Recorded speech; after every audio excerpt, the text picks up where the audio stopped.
Hello, welcome back, or welcome to Batch B Trippin' Paints. Today I'm going to be painting the Carina Nebula, as seen by the James Webb Telescope. It's something that I've been wanting to paint since I saw it, so I figured why not make a video on it, so here I am. So the first thing I'm going to do is kind of map it out. Okay, so I'm just going to kind of eyeball this. It doesn't have to be exact, it's art. Okay, so it's not all the way up the top, but it's kind of like 3/4 of the way-ish is where it starts. Kind of goes up here, and then kind of little thing here, and then it swoops down to a little mountain, and that goes down a bit, flattens out before it drops again. A little slope here, and then up here, and some little hills there. So that's kind of where it is. That's where my separation of color is going to be. The bottom half is very orange and the top half is pretty blue. So we're going to be working with oranges and blues and a little bit of yellow. Kind of see where the vibe goes. Ooh, so I'm going to get pop a wide brush here. Floofy pops. And we're just going to map the color. So the yellow is kind of just on the tips of the yellow's at kind of the tips over here. That's where we're gonna put it. All along here. We don't want to go too much past that line, because that's where it's gonna start getting real blue. Ooh. Little chunks. What is that? Ooh, some dust or something. Probably should have rinsed the brushes before I let them get a bit dusty. Over here is where the yellow really starts to show a bit more. So we can go a little free-for-all there. It kind of swoops down, takes over all this as it fades into the orange. And we'll take our orange yellow, and we'll just kind of kiss those little yellow spots there. Kiss those yellow spots there. Ooh, a little chunk of paint there. On the left side kind of lets the darkness take over a bit, so I don't want to put too much color there. But this is the first layer, and I do want a bit of that to show through, so.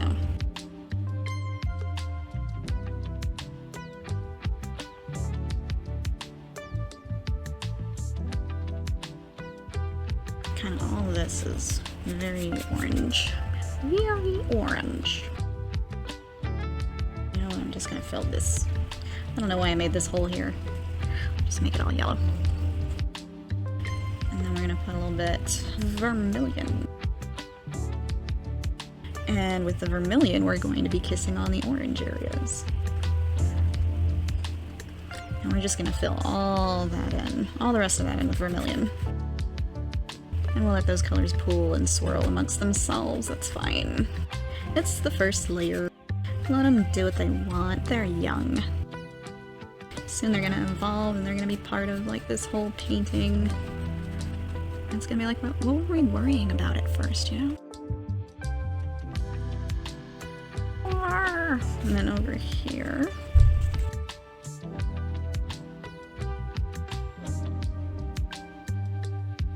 Okay, and then the blue parts. So first I'm gonna add the lighter one, cobalt blue. The blue is going to be mostly on the right side.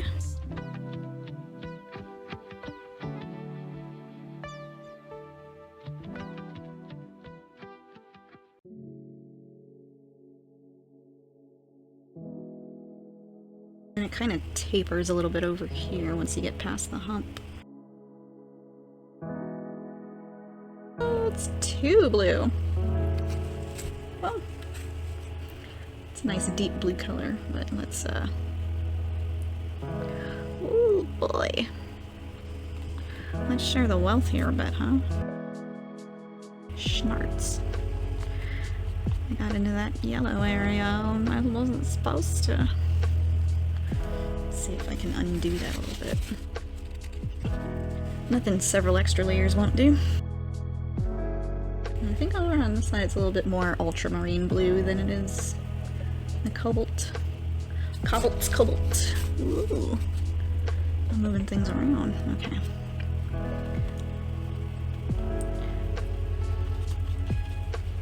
And it's pretty much the same color, but I feel like this is different somehow.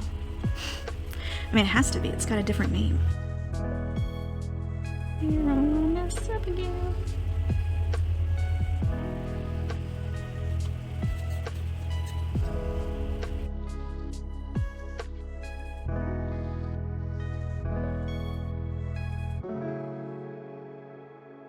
Okay, so we'll let that dry just a little bit, and then we'll put more stuff on it.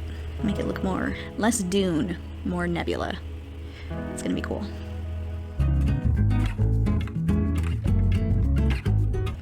Alright, this layer is dry enough, and we are going to come back in with our fat IKEA brush, and we're gonna go back over those colors again, starting with the yellow.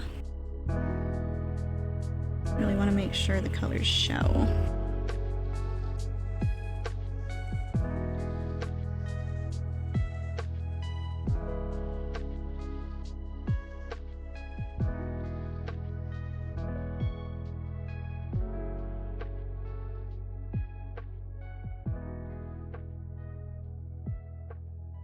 We can get a little chaotic in this layer, because that's fun. A little chaos is fun now and then.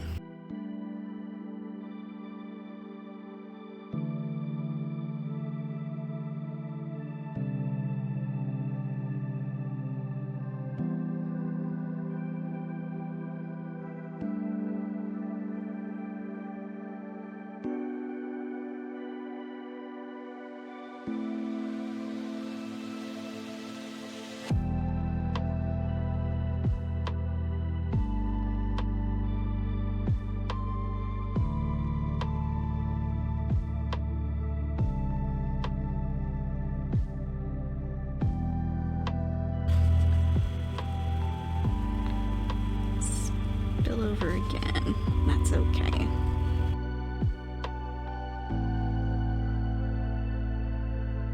And that's layer 2 done. The next layer, we're probably going to start adding black, because black plays a big part of the depth and detail of this nebula, so we'll let that dry.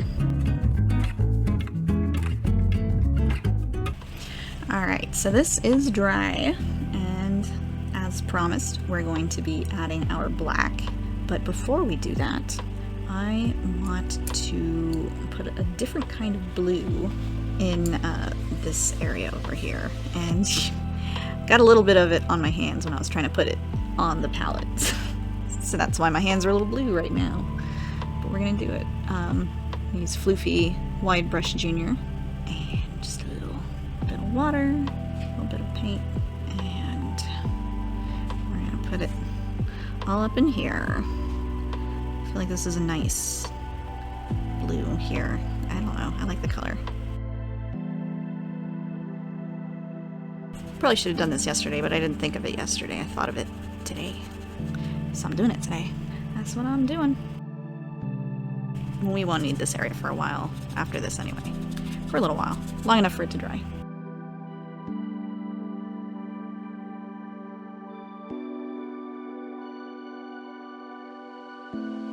There's not as much of it after the hump, but it's there.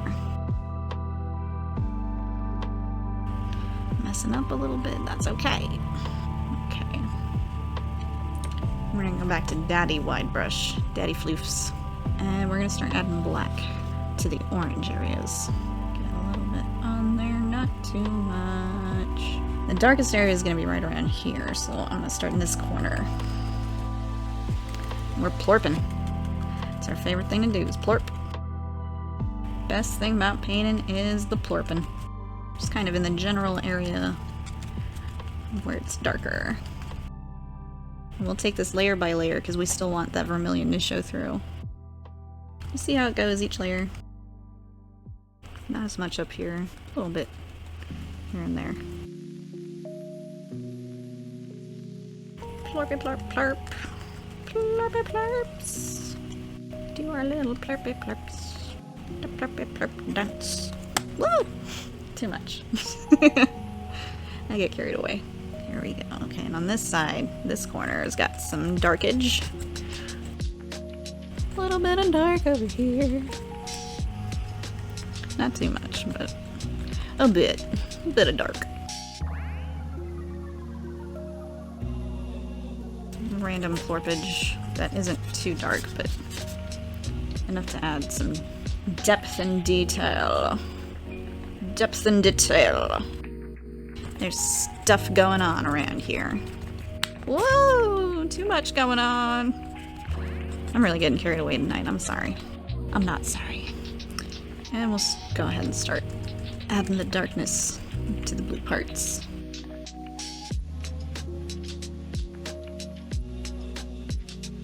Random spots.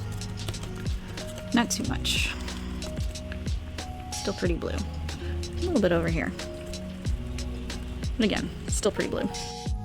Okay, we're gonna go with this one. I've used it as a blending brush before, but I also like to use it for little detail parts, so we can do that. A little bit of black. We're gonna kind of shape this mountain up here. And we can make it look cloudy when we blend.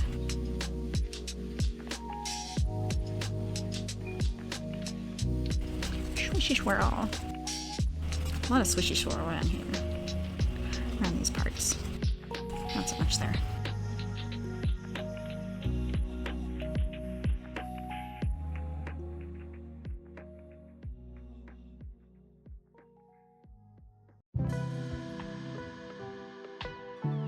Stuff going on around here. And let's get big pop up here again. And get more black in those corners.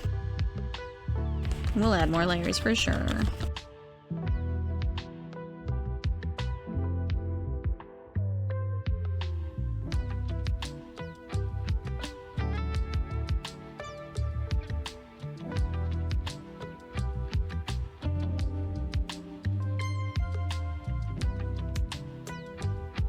There we go.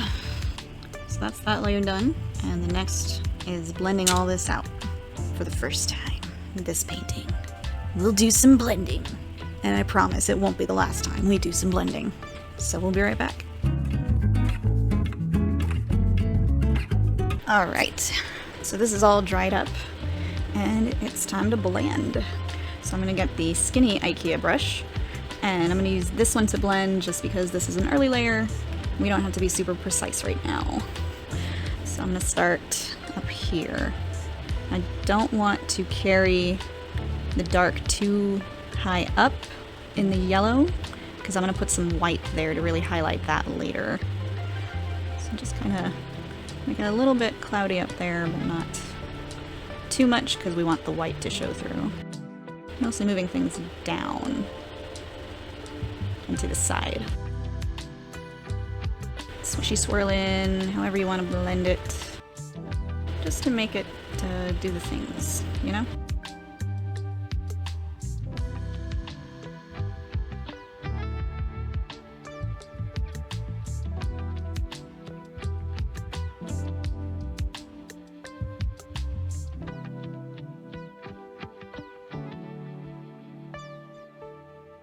You just start in one area and flow along to other parts. It gives it a kind of synergy, I think. I don't know. It's just how I do it, because it feels right.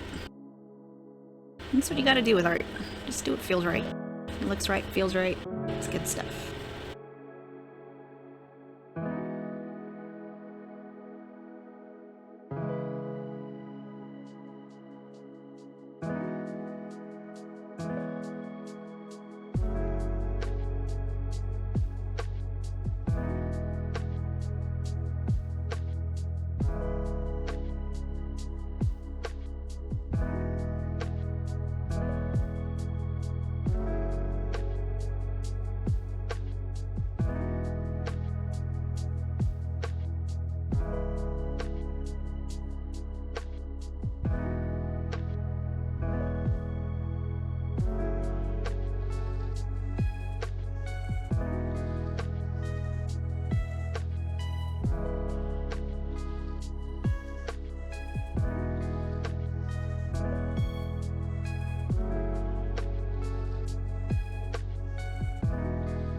Just using water swirling around paint that's already there. And the blending layers is always like the chill part of painting for me. Just kind of go with the flow, let it do its thing, kind of guide the color where you want it.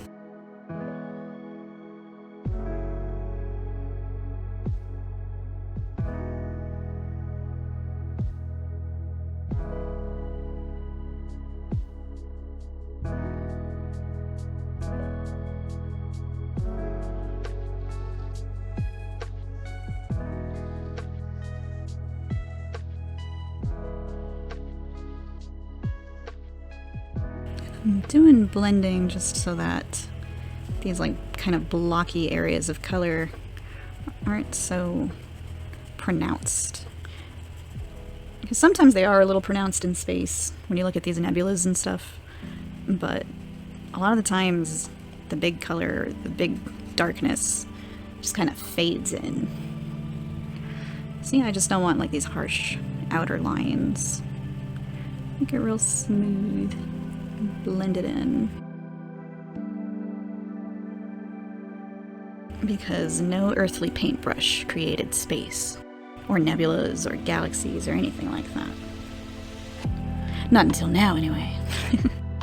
Actually, it was before now even, because lots of people paint nebulas. I'm not special. That's fine. We're all not special, and I think that makes us special in our own way. I'm just talking out my butt right now, as I tend to do.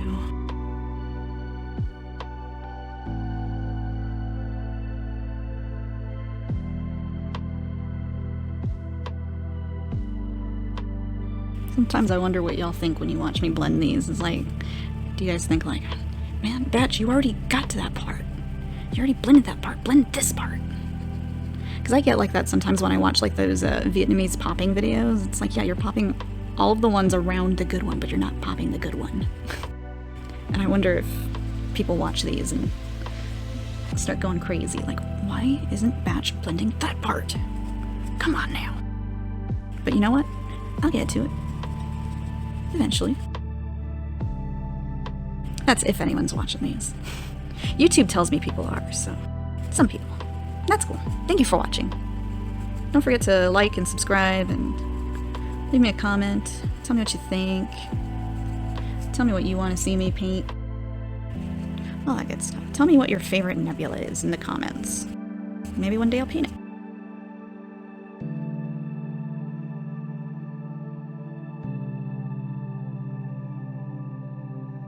That part I'm just doing dibby dabs. Dibby dab blending. That's the bottom part blended.